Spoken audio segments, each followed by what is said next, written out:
జాపాలి ఆంజనేయ స్వామికి కింది తెలిపిన పదార్థాలతో అభిషేకించడం వలన వాటి పక్కన తెలిపిన ఫలితాలు కలుగుతాయని అగస్త్యముని చెప్పాడు. ఆవు పాలతో అభిషేకించడం వలన ఆయుష్ పెరుగును. ఆవు పెరుగుతో అభిషేకించడం వల్ల స్త్రీలు గర్భం ధరిస్తారు, మానసిక సిద్ధి కలుగుతుంది. ఆవు నెయ్యితో జ్ఞానము మోక్షము కలుగుతాయి. అలాగే మంచి నూనెతో సుఖము ధాన్యము కలుగును.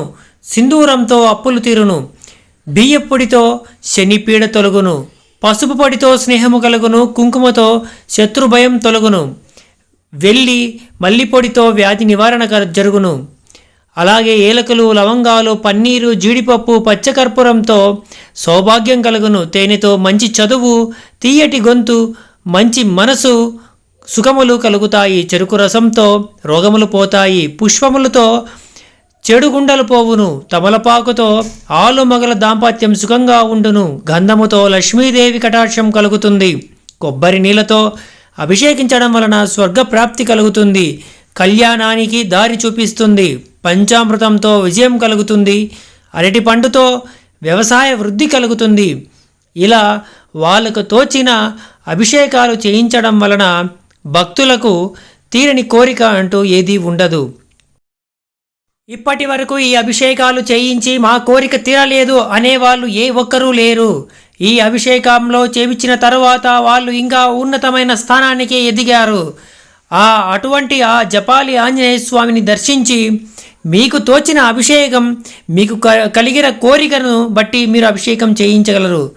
అలాగే ఆంజనేయ స్వామి దగ్గర మీరు కాసేపు మనశ్శాంతిగా మెడిటేషన్ చేయడం వల్ల కూడా చాలా ప్రశాంతత అనేది లభిస్తుంది. ఆ ఆలయానికి మీరు కోరికతోనే కాకుండా భక్తితో వెళ్ళినా కూడా మీకు తీరని వరం అంటూ ఏది ఉండదు. మీరు అడగకపోయినా కూడా ఆ టెంపుల్లో మీరు అడుగుపెట్టడం వలన అక్కడ ఉన్న ఆంజనేయ స్వామి మహిమ వలన మీకు ఎలాంటి కోరిక ఉన్నా అది ఖచ్చితంగా జరుగుతుంది. ఇప్పుడు చెప్పిన అభిషేకాలు మీరు చెయ్యొచ్చు, చేయకపోవచ్చు. కానీ ఇది చేస్తే కొన్ని తరాల నుంచి వచ్చే కొన్ని దోషాలు అయితే వెళ్ళిపోతాయి. మీరు మనశ్శాంతిగా ఉండగలుగుతారు.